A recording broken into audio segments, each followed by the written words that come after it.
Suicide Squad Killed the Justice League may have been everything I feared and more. And by more, I mean worse than I expected. I really tried, guys. I tried to go in with an open mind. I didn't want any of the negative press that just constantly was coming out to affect this review. I didn't watch any leaks. I knew we were killing the Justice League, thanks to the title, but I just thought, how bad could this game really be? The combat and flow could be pretty fun based on the videos, right? Well, I was just really, really wrong. And again, I really wanted to enjoy this. I was itching for a Destiny style shooter to replace Destiny 2, but I just can't see a world where this game even exists, I think even by next year. Rocksteady is a gaming studio known for amazing Arkham Batman games, probably making one of the best open worlds, let alone superhero style games ever. Those games influenced the whole counter system that you see in games today, like Spider Man, and even systems from like Shadow of Mordor. You've got an open world, graphics, gameplay, and even a great story when it comes to just all of their games. It's seriously just top of the line. And when they announced Suicide Squad Killed the Justice League, it was just immediately slammed for being a crappy live service game. But if any studio could make a live service game, maybe work, especially with superheroes, it had to be Rocksteady. I want to start with the whole visual side of the game. Immediately you're going to see that the menu has this cool, corny villain style. It seems like someone watched, James Gunn's Suicide Squad movie and they wanted to just emulate that when it came to the game. And it starts right off with that menu. I played this one exclusively with my cousin as soon as the multiplayer area was like unlocked once you finish the tutorial. Once you're able to launch the game, you notice that graphics right away. Launching the game is another problem. You have to connect to the servers. Took about 7, 8, 9 tries. Almost every time I loaded the game, I just couldn't launch it because I couldn't connect to those servers. When it comes to the character face models, I think they're great. The lip syncing is just equally as good, but the game has this weird washed and like drab color scheme. This goes into the whole open world too. It's got a weird color palette and it just makes things look really, really lifeless. I know Brainiac's invading and there is no life technically, but I don't know. It just doesn't really like look that impressive. I definitely want to get into the whole open world stuff later in the review, but overall, graphics are nice, but you'll see, they have comparison videos on YouTube everywhere just comparing this one to Arkham City, which is I think like 10 years old and just looks way better than this game. The developers have just excused this with the whole this is an online only game, you've got 4-player co-op, which I'm no dev, I'll take their word for it, but it is something you're going to notice right off the bat. And it just adds to this really underwhelming feeling that you get the entire time you play this game.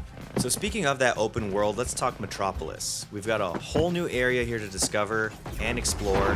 And you'd probably think this has a lot of secrets, maybe there's some cool areas, maybe some cool loot to find. But no, there's just riddles and timed like traversal things that you gotta do.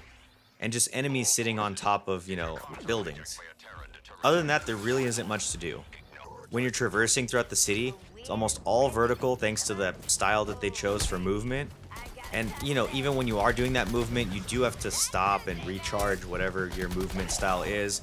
I used Harley and Boomerang. Deadshot's got his, jetpack. Boomerang uses a flash boomerang where he's able to like almost, super speed through like the Flash. Harley's got Batman's grapple gun that hits like a drone and she's able to basically swing without touching a building. But all of these characters have like this recharge where they have to hit something, touch the building, and then recharge and do it again. Just really slows things down. It makes it kind of weird. And you really have nothing to do in the city but just start missions, start side missions, shoot down any drones that are carrying people, or just fight little groups of enemies on top of buildings. And even when you do these things, all you're really getting are crafting material, which, at least for me, by endgame, I don't think it even mattered that much. I just used everything that I was given, picked the thing that did the most damage, and I was fine. I didn't feel the need to craft anything, and I never felt a difference. Even when I did craft something, it just was fine. The open world here is just so lackluster, and there's just no life in it at all. I get there's an alien invasion, but there really isn't anything to do but just find these missions that are marked on your map and do them. No chests, no hidden things, no random world drops. It's a Really odd choice, to be like, oh, we're going to make a live service and emulate maybe Destiny 2 and not add anything that I think Destiny does pretty well. When it comes to those side missions, they're really just recycled main missions.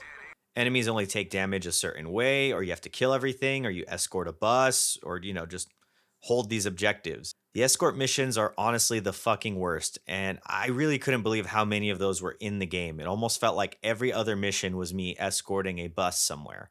And, on top of that, it felt like I was just repeating these missions over and over and over again to where side missions felt like an even worse chore, especially after you finish the story. The main missions are basically literal tutorials up until you fight the Justice League member. You do a mission, you finish it, you get this Overwatch screen, where you get a score, and then you get a loot box. You unlock some brand new aspect for your character, like a melee effect, a grenade effect. Basically, the mission has you do that to do damage, almost just like a tutorial. And I mean, from there, you move on to the next. You unlock Penguin, a hack person named Hack, Poison Ivy. All of these characters are going to be vendors. And, I mean, they've got side missions that are just, again, repeatable missions. Their only purpose is for you to go over there and craft things. And then right after that, you just start fighting Justice League members. Bam, one after the other, just so fast. And once you finish that, that's it. That's the game. Time literally flies once those people are just unlocked. I mean, on top of this, guys, the entire game took 10 hours to beat. And that's with us repeating a couple boss battles. And it's not because we died. I mean, the game is ridiculously easy, but because the damn servers would disconnect us. So imagine you're fighting the boss, you're finishing it, and then you get to the cutscene, and mid cutscene you get disconnected. Now you got to repeat it again.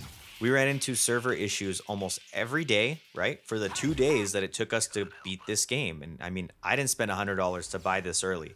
I bought it and played it when it released for everyone else. On top of that, like I mentioned earlier, just logging into play takes 4 or 5 minutes of you just retrying to connect, and retrying to connect. Overall, when it comes to story, it's short. The main missions and the side missions are boring and repetitive, and it's just ridiculously easy. We didn't lose one mission throughout the entire game. Gameplay was the spot in the beginning that I thought would maybe help this game. I mean, I could see it coming as I was playing, and I was get these little spurts of fun, right? But it just started to fall just flat on its face for me too. I mean, what's a game if it's not fun? It basically just feels like a drag from the start all the way to the finish, and it makes me just completely uninterested in any endgame content. Going back to those live service comparisons, I played a lot of Destiny. Some seasons sucked me in, others were just so boring and I didn't even touch it, but it's a game I come back to here and there. Destiny gives me that itch during endgame where I'm, start build crafting. I get better PvP weapons. I'm working on raid gear. I get new exotics. This game has nothing but these villain guns at the end that look cool and they add a cool effect. But I mean, you can't really make your character look cool without buying skins, which, again, back to the Destiny comparison, you can buy skins on Destiny that are cool, but you can also get some awesome exotic weapons for free. And I mean, anyone that plays Destiny 2 knows fashion is really the end game. All that matters is making your guy badass. On top of that, for me at least, all the builds felt the same. I mean, I don't care what the text said on there. I got through the story, leveling up my characters where, again, in that tree, there's barely any choices. You're selecting your weapons and augments, and when I was doing that, I just picked whatever had the higher numbers. And I mean, to be completely honest, I rarely felt like any of these effects mattered. And I mean, just a lot goes on when you play this game. There's just so much going on the screen, numbers everywhere, triggers to do something, constant banter back and forth. And you really just don't care as long as the enemies are dying in whatever way they're supposed to die. Again, the main missions, escort a payload, defend an area, or kill enemies in the zone. Those enemies during these missions are only going to be taking damage from certain things like a melee effect, grenades, or you shoot people in the legs and then you melee to get the shield charge, which honestly by the end became just so hard to do because everything died so damn fast. The game is just ridiculously easy, and when it comes to gameplay, it's just boring. At first, I mean, the verticality is kind of cool, and then again, like I mentioned earlier, there's no flow to the movement. That touching rooftop thing that you got to do to recharge, it just freaking sucks, and I just don't know why that's even in there. There's really nothing worthwhile to discover, No random loot drops because all of it is tied to that end of mission where you get a loot box. It's you just getting through whatever objective is being tasked. I mean, getting through a game just sounds horrible, right? Then you make it to a boss fight, watch a cutscene after you beat him, and that's the game. Missions have absolutely, I would say, no variety. And even boss battles, like the Flash's boss battle, is repeated at the end against Brainiac. Speaking of those boss battles, again, ridiculously easy. And I mean, just they make no sense. You find some way of being able to shoot the Justice League members because all you can do in this game is shoot, and you just fill them with bullets until they die. You have to use this counter shot on Flash when, the little counter thing shows up, and then you just blast him with bullets. When it comes to Green Lantern, you shoot his weapons that he's summoning, it messes with his shield, and then you shoot him. With Batman, you're in a nightmare gas area and you're slowly walking around, releasing the toxin, and then you fight a demon version of Batman, which again, you just shoot at with bullets. Spoiler alert, and seriously, I don't even know. I mean, I don't know what else there is to really spoil about this game. But I mean, you shoot Superman with kryptonite bullets. I mean, anyone would have seen that coming, but that's how you kill Superman. Boss fights aren't fun. They're really, really fast. They're really easy. And I think we played, on the medium mode, but it just felt like something was off. And really, to top things off, these are just horrible ways to see a team as epic as the Justice League just die. It's like, I don't mind if we're killing the Justice League, just make it more epic. It really just does not feel like anything, to brag about. It doesn't feel good at all. One last thing I just wanted to touch on is the awkward soundtrack. I think the music at times just really didn't match what was going on. And it felt like they were trying to emulate, Batman soundtracks. I just, again, during cutscenes, the music, even just the sound, it doesn't add anything to the game when it comes to like the immersion factor. There's a lot of banter going on. There's just too much crap going on for you to care. And I mean, with the banter, voice acting work by characters is top notch, especially Kevin Conroy. And I mean, I just wasn't a fan of Killer Shark being just Drax 2.0, but whatever. It's just really, really noticeable that the background music during those cutscenes that I mentioned feels just off and out of place. To wrap up this review slash rant, I mean, I didn't mean for it to be a rant, but I find really, really, I really can't find anything in this game that I can recommend. Suicide Squad is just the mess we thought it would be. I really don't see a way this game lasts over a year. I think the UI is cluttered, the story's a mess, the missions are boring, the side missions are just as repetitive, boss fights against the epic Justice League members, forgettable, and I mean, to top things off, $70 game, 100 for some people, and you're done in like 10 hours. We finished it in 2 days. All of the Suicide Squad characters here are using Justice League tech, and I can only imagine maybe what this game would have looked like if we played as the Justice League, maybe even still fighting cloned versions of the Justice League or saving members that were already turned. I'm not sure. I don't really know what happened. It really just feels like James Gunn's movie did well, so let's do a Suicide Squad game. The entire story for me had just way too many plot holes, especially, I don't think this is a spoiler, but if you're worried about it, skip ahead.